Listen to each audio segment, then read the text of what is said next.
I'm going to see if I can redo this bathroom in 1 week for less than $1,500.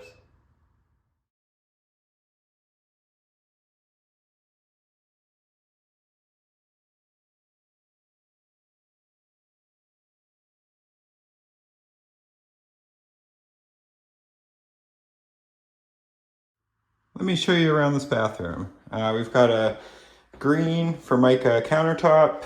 We've got a ripped out towel bar, some 1970s wallpaper. Not only do we have wallpaper, we also have some ceiling paper. I got some hooks left over from old light fixtures. I've got a medicine cabinet and lamp. On this side, we got this nice green toilet here, rusted vents, tile on the trim coming off. You can see there, just pretty loose, pretty rough shape. The tub itself is in decent shape, and the tiles around the tub are in good shape. So I'm gonna keep those. The tile floor itself is in pretty good shape. So I'm gonna take the tile trim off, but keep the floor. I've got the original plans for the house. They actually show a door in this doorway between the sink side and the toilet and tub. I'm gonna see if I can find a door to fit in there, give it a little more utility, where two people can use the bathroom, since this bathroom is used by my kids. They are gone this week at camp, and I'm trying to finish it while they're gone, so we're not juggling everyone through all the bathrooms. I'm going to try and save what I can of this bathroom. It's going to minimize the cost and the amount of work that I need to do to remodel it. But one of the things that has to go is this green toilet. To remove a toilet, first thing you want to do is shut off the water supply. I'm going to go ahead and take off this lid. It's going to give me access. And then let me verify that everything's drained. It's going to take a little weight off too when I'm lifting the toilet. I'm going to flush the toilet. It's not going to refill.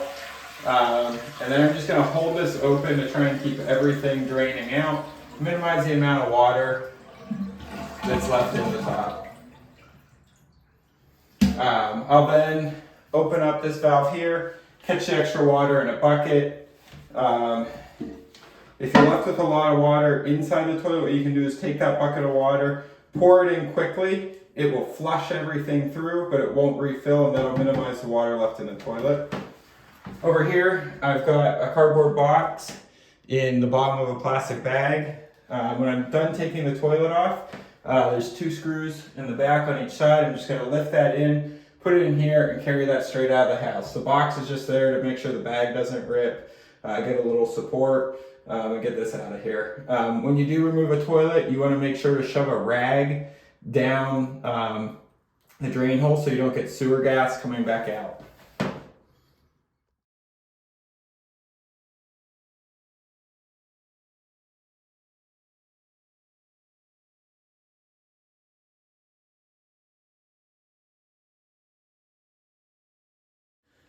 The toilet flange is in pretty good shape, so I don't need to replace that. I'm going to go ahead and clean up the caulk and everything that was around the old toilet.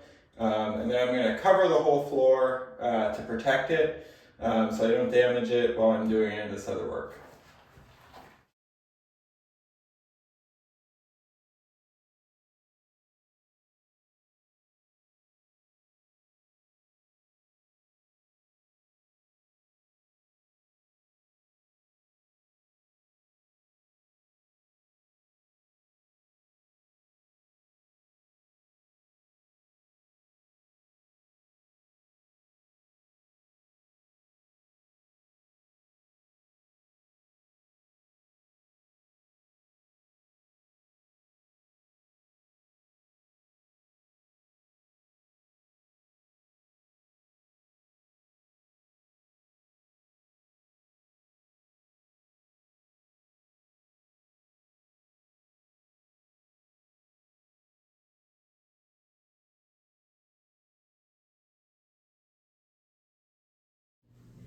To remove this tile trim, you have a couple options.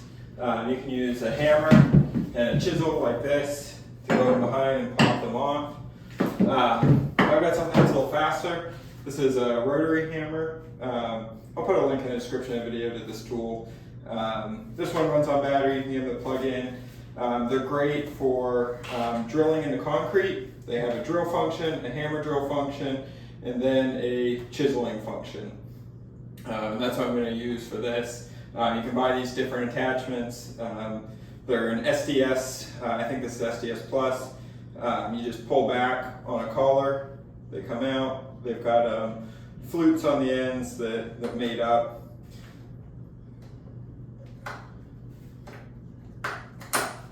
And they go back in like that. So this is what I'm going to use to get this out of here because it's a little faster.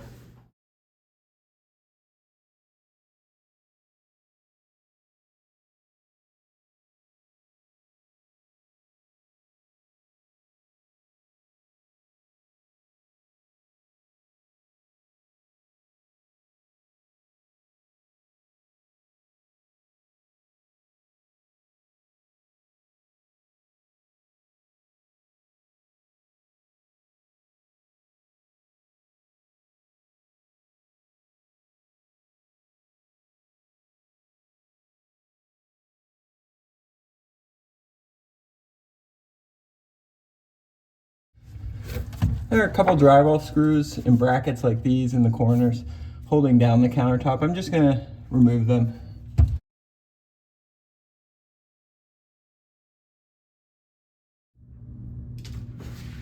Next I'm going to disconnect the sink so I can remove the sink and countertop. I'm going to shut off the water. Make sure that it's drained up in the sink above. Got a bucket to put underneath these hoses when I open them up because a little bit of water is going to drain out. And then I'm going to use, this is a 5/8 wrench. When you're loosening or tightening a hose from one of these stops, you always want to hold the valve so you don't torque it and then put torque on the pipe, which could cause the pipe to fail.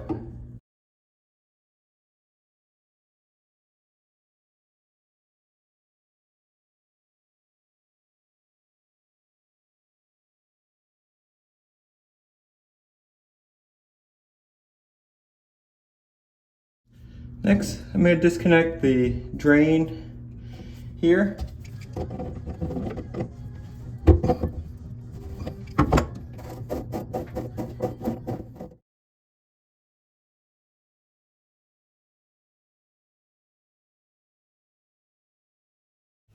To patch the drywall, I used a piece of plywood with a screw in it so I could hold on to it. I used a hammer just as an extra hand against the head of that screw to hold it in place while I adjust it. And then I used 2 screws, one through the wall on either side to get everything in place. You definitely want to use plywood, not regular wood, because regular wood will split. Once the plywood's in place, I fill it with some joint compound, and after it dries, I'll put a couple more coats on till it's good and smooth.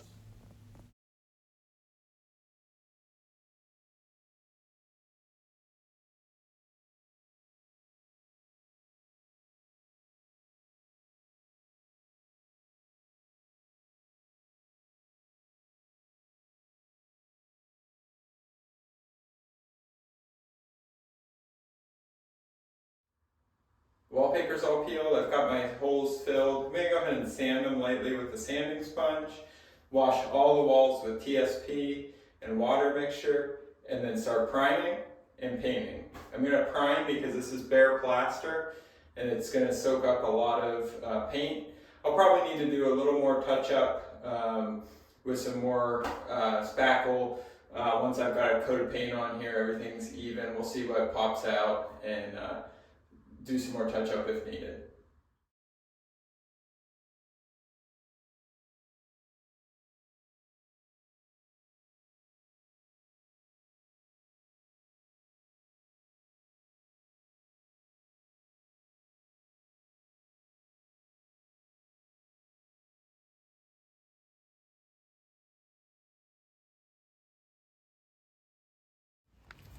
Got some filler in the holes for the old handles on these. I'm going to sand them and then clean them real well before repainting them.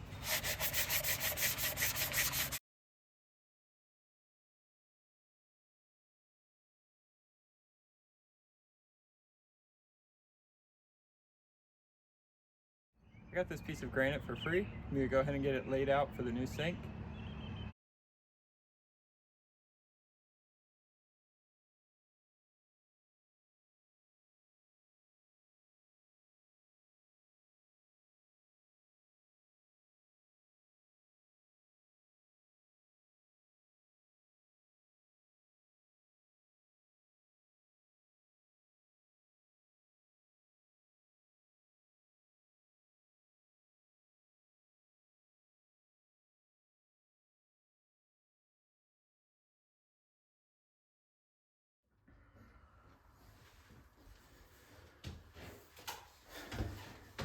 I'm going to show you one of my favorite tips for getting really crisp lines where you have two different paint colors. You'll notice I already painted this wall. I was able to get that done yesterday. But this wall, I painted the trim white, but I wanted to wait a day to let this dry completely before putting tape on. Now when you normally tape something and paint over the edge, you'll get bleed through, little streaks of the color that come through. So if I just tape this and then paint the green over it, you'll see little streaks coming through that bleed through. The way to prevent that is after you tape on the trim and then come back with the trim paint and actually paint over the edge of the tape, and that will seal all those little bleed through spots on the tape. Once that dries, then come in and paint the green over top. None of it will bleed through and you'll get a really nice crisp line.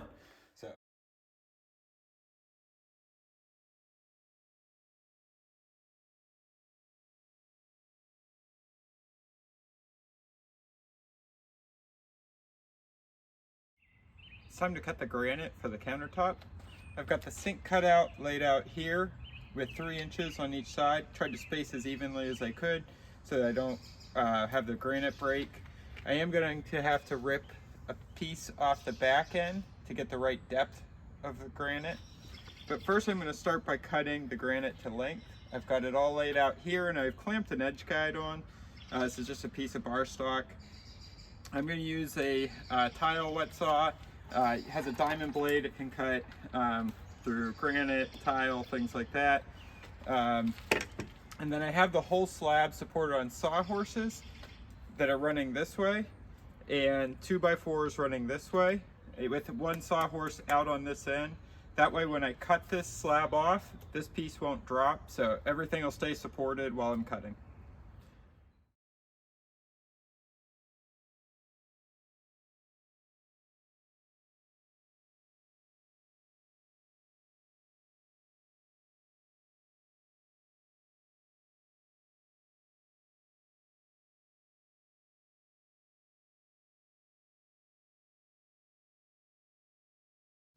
Next I need to make the sink cutout. I have the square marked off here.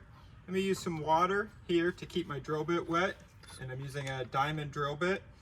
When you start these, you want to start them at an angle and kind of rock around till you get it started and then drill down through. It helps it keep the drill bit from sticking. I'm going to cut these out in the corners with a round bit. That way, because my saw blade just barely goes through the slab, I'll have material left if I just cut through with a saw in the straight line, and I'll still have material left in the corners. So this is going to help me get that material out of the corners. Plus having a rounded corner is going to make less stress and make the slab less likely to break.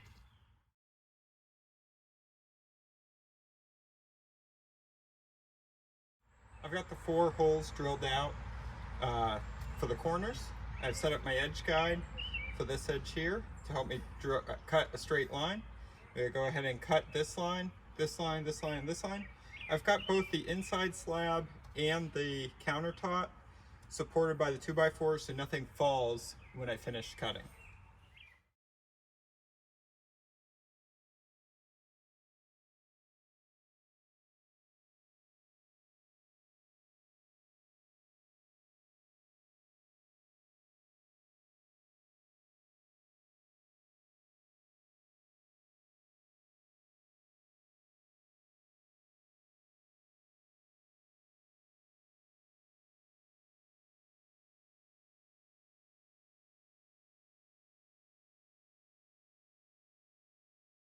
This is a new sink. I'm going to go ahead and test fit it. Once it fits, I'll go ahead and put the faucet and the drain on. We'll install that separately into the countertop once the countertop's in place.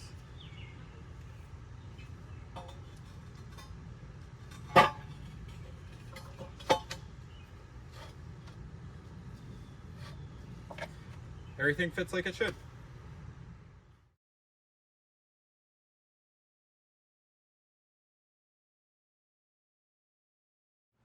The piece of granite that I cut my countertop out of was too wide for my bathroom.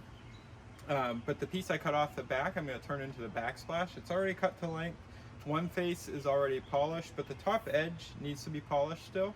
I'm going to do that using these diamond grit polishing pads. They start at 50 grit, go all the way up to 3000. I'm going to use each of these in order from the roughest grit 50 all the way up to 3000. I'm going to use a little bit of water till I get to about 1000. That'll help keep the dust down, and then more water after that. They stick onto this Velcro pad that I've put in my drill. If you're doing a lot of countertops, you'd want to get a grinder, but for this little piece here, I'm going to do this. I'm going to try and bevel this edge just a little bit, just take the sharp edge off here. So I'll do that at a 45 and then do the flat here as well. For safety gear, I've got earmuffs, safety glasses. While I am going to be doing wet polishing, I'm still going to wear a mask. And it's not really safety gear, but to keep me a little bit drier, I've got a waterproof apron here. For the setup, I have this piece of countertop, the backsplash, clamped in between some 2x4s. That'll keep it stable, set on some sawhorses, just to keep everything in place while I'm working. I'm going to go ahead and go through and do this with a different grit. If you want to watch a more detailed video, you can certainly find those on YouTube.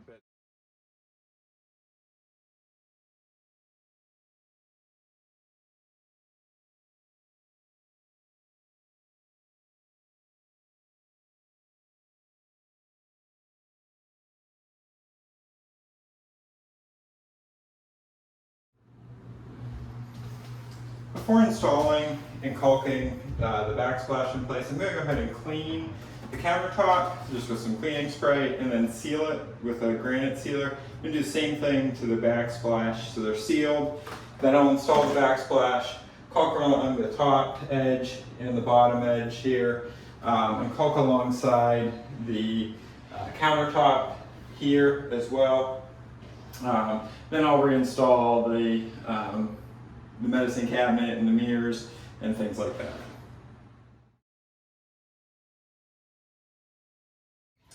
I'm ready to install the backsplash. I've got clear silicone caulk that I can put in along here. I'm going to put a bead down here where the backsplash rests, and then once I have it in place, I'm going to seal along the front edge and the top edge. Then I'm also going to seal along the edge of the countertop. I'm going to use some backer rod, because I have maybe a 1/4 to an 1/8 inch gap along the sides. I'll put backer rod in, this foam here. It's going to prevent cracking of the silicone.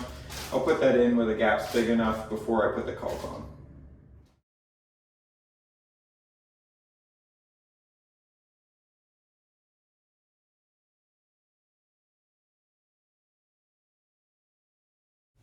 Silicone caulk like this can be kind of tacky and messy to work with, especially when you're smoothing the lines. The best trick I've found is to use glass cleaner and a caulking tool. I'll put a link in the description of the video to the caulking tool I use, and then spray the caulk with the glass cleaner, spray your caulking tool with the glass cleaner, and it helps you get nice smooth lines and keeps the caulk from sticking to everything. I'm going to install this Moen Banbury faucet into the sink. It's going to be easier to install it into the sink before installing the sink, so that's the order I'm going to do it in. To install it, this one comes with a gasket. It does not require plumber's putty. I'm going to use the tool they provide to take out the aerator. The first time you use a faucet, you always want to run it without the aerator in the first time. That way any dirt or debris that's inside the faucet or in your water lines can get out and doesn't plug up your aerator.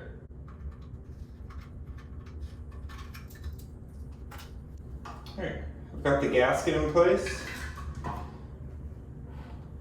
setting it down. Then I'm going to take these two nuts and apply them to the hot and cold.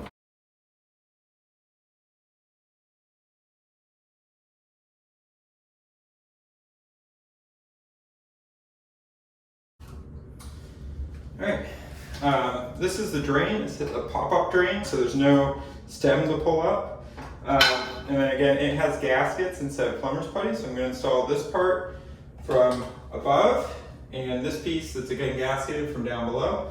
And I'm going to orient the hole here for the overflow with the overflow outlet down below. This gasket here needs to get up tight on this collar.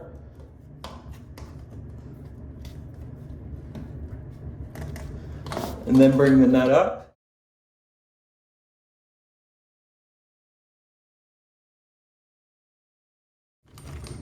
Next I'm going to attach the supply lines to the hot and cold.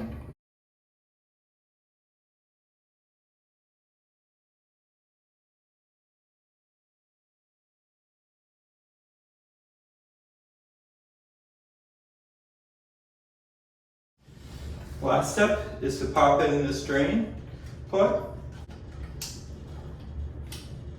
I'm going to apply a bead of silicone around the outside to seal it against the countertop.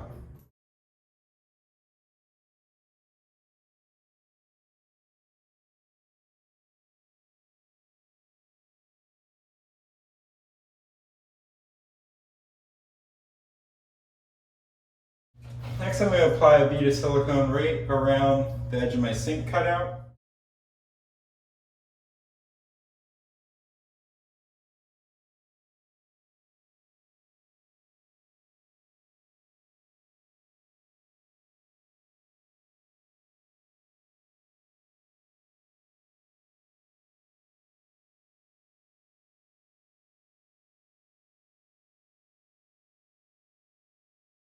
And I'm going to run one more bead of silicone around and clean that up to get a nice seal.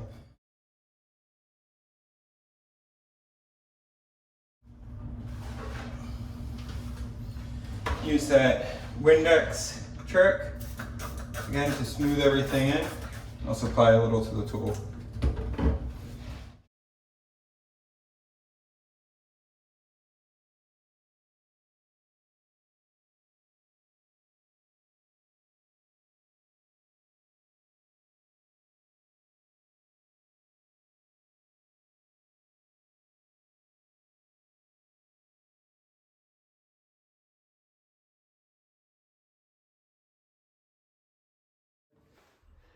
I'm going to replace the old shower head with this new one. To do that, I'm going to use a crescent wrench to loosen the old shower head while I hold this pipe with a pipe wrench. I'm going to use a piece of silicone mat to grip this so they don't mark up the chrome.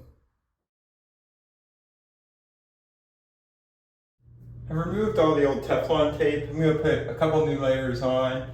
You want to make sure when you put Teflon tape on, you put it on the same direction as you're going to spin the next connection. That keeps it from undoing while you're putting the fitting on.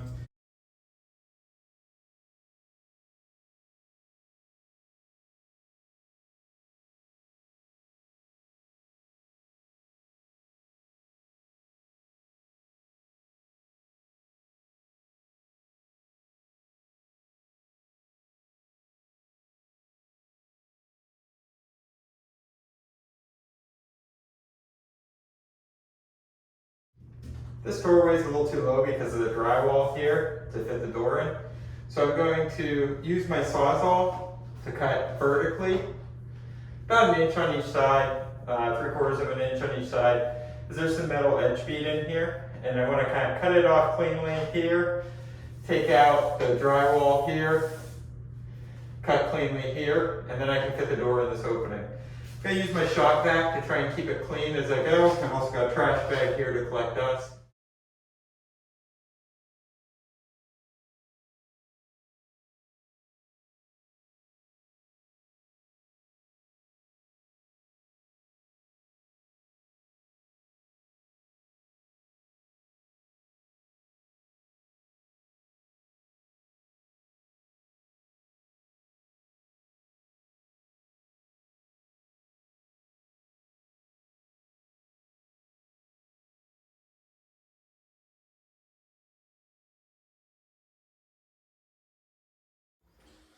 I've got the door roughly put in place with some shims top and bottom on both sides, and some shims holding up the door to keep it level.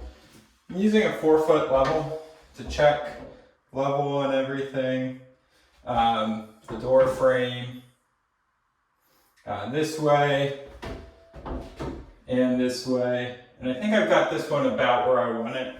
I'm going to go ahead and nail it into place, but leave the heads of the nails out a little bit in case I need to pull them and adjust anything later, but I want to go ahead and start getting it tacked into where I want it. So I'm going to start down at the bottom, and then I'm going to do at each hinge point as well.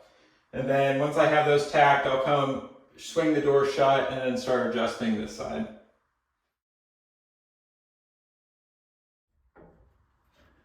And it's nice and level, and I know that this door, I already checked it, swings really easy, it doesn't drift anywhere, it stays where it's supposed to. So now I need to get this side in and put it in place with shims.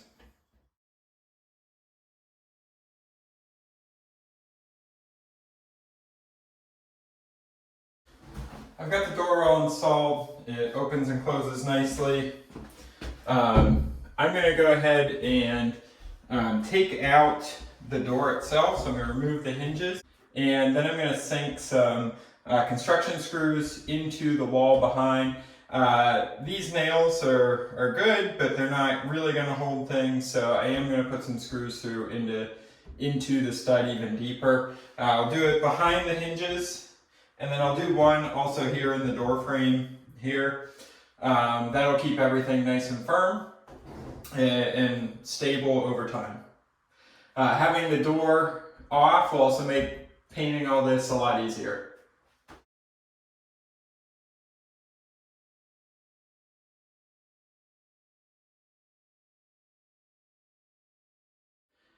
Next, I'm going to cut off the shims flush with the door jamb so we can put the trim on. You can break them off, you can score them with a knife, you can hit them with a hammer, you can cut them off with a multi-tool. There's a lot of different ways to do it.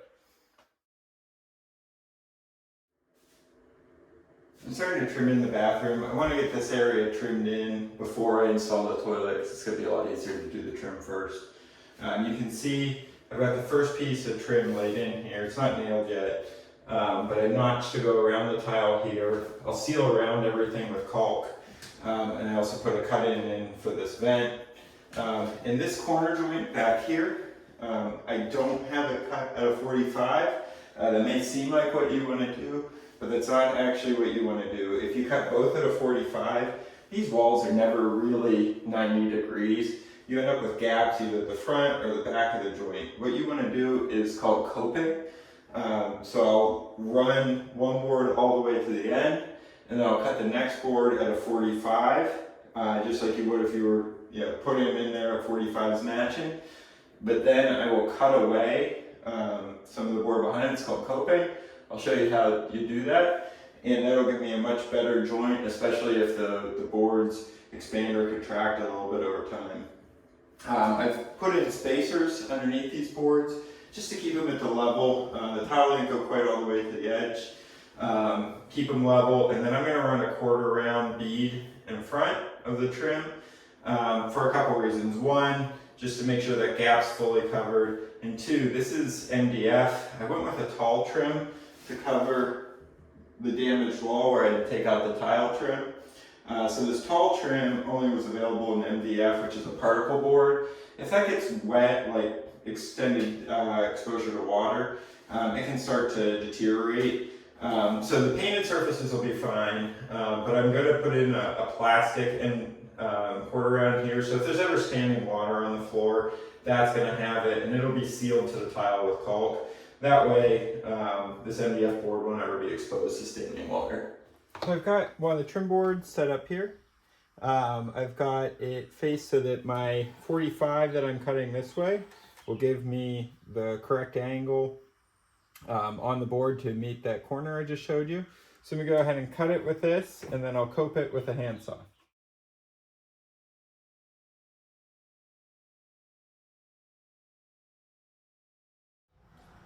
There's the cut, and now I'm going to cope it with a coping saw, and I'm not going to cut it flat. I'm actually going to cut it a little bit back this way and then just trace along this white edge, and that'll give me a nice cutout to butt up against the next board.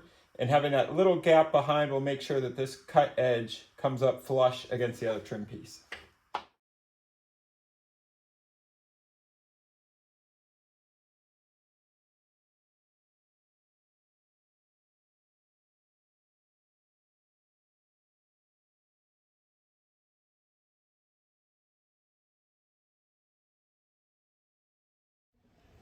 If you have a jigsaw and a steady hand, you can also cope with one of these. It'll go a little faster than using a coping saw.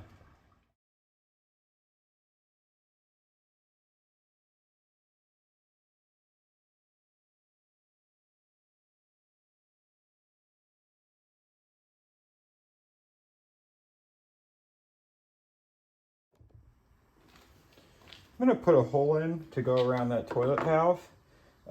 So I measured, and it's 18 inches from where this board butts up. Down is where that hole should be. So I'm going to put a mark there. And then 4 3/8 inches up is the center point. So that is right there. So right at that point is where I want to drill a hole.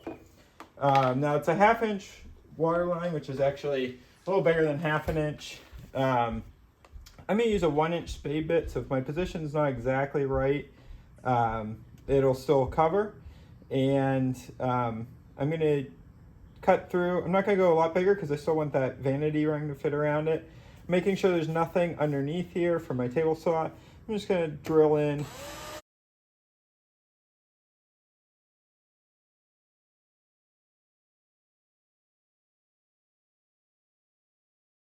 And with this being a little oversized, what I'm going to do is I'm going to cut this board here in the middle, and then give me 2 halves to slide in from either side of that pipe.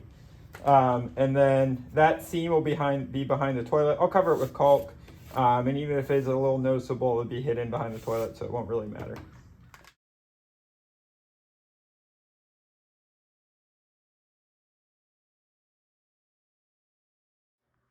I went ahead and hung my door. I wanted to make sure everything still worked fine after I had the screws in behind the hinges. We're still good. I have a pre-finished door trim kit here. This is for a wider door, so I'm going to need to trim the top piece as well to a little bit shorter length. That's the piece I want to install first. I want to kind of get everything up here and make sure it fits, but I'll install that piece first because that'll set the height of these other trim pieces. I want to do it based off all the other trim lengths. So okay, open this up and get everything trimmed down and attach it with some finishing nails.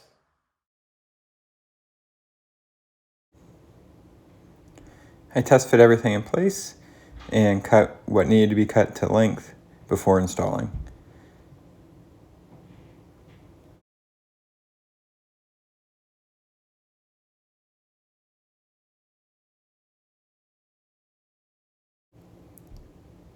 Next, I installed the baseboard. I use construction adhesive where the trim attaches to the tile because I can't get nails in there. Then I use my brad nailer to attach the tile to the walls everywhere else. I then installed the vent into the notch I had and put the rest of the trim in. After that, I attached a quarter round, again using my brad nailer.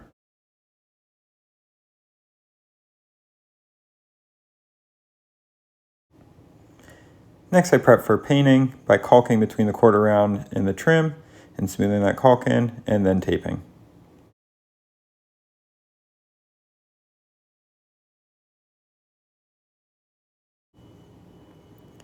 The next day after the caulk had dried, I painted all of the trim. It was primed when I bought it, but needed a top coat. After the paint dried, I removed the tape and then caulked between the trim and the floor and the trim and the wall to seal any gaps. Next, it was time to install the toilet. It comes with a wax ring. I don't really like these. You can only use them one time. So instead I use the Better Than Wax ring. So to put it in, you install the flange bolts, take out whatever you have sealing the hole, don't forget that step, and then put in the new seal ring. Depending on the height of your floor and the height of your toilet flange, you may need to use more or less rings. Make sure you check the instructions. Then you tighten the bowl of the toilet down to the floor.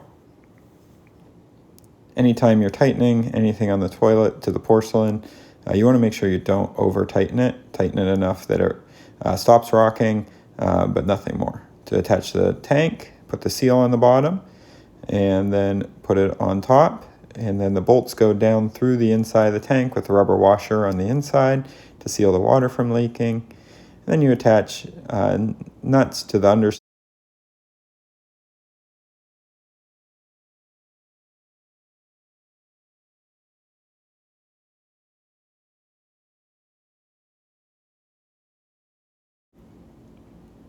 Next, it was time to attach the seat. Use the plastic screws that came with it. I will use a screwdriver to hold the top part, but you can just use your hand to hold the nut on the bottom. You can see one of these bolts was a little too long to get the caps on. That's okay. They're brass. They're easy to cut off. Just use a hacksaw. Next, it's time to connect the water and test everything out. For the toilet connection, it's a compression fitting. You can do by hand. And for the valve, it's also a compression fitting. You do need a wrench for those. Make sure you hold the valve so you don't bend the pipe. And none of these joints require any Teflon tape. They're compression fittings, not a pipe thread.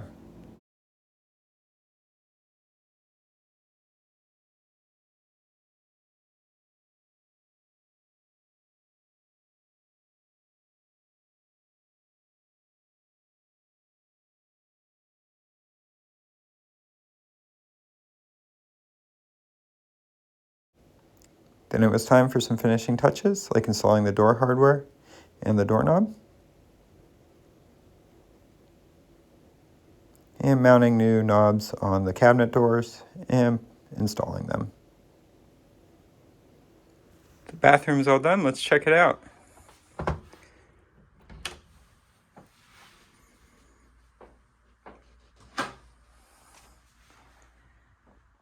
Here it is. It came in budget at about $1,500. We decided to go with a curtain rod and curtain.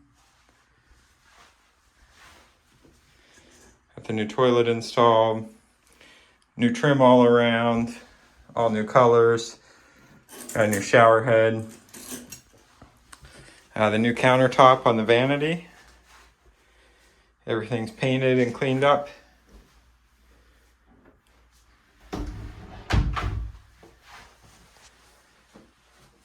If you found this video helpful, give me a thumbs up and tell me about it in the comments. You can also subscribe to my channel for more helpful tips. Thanks.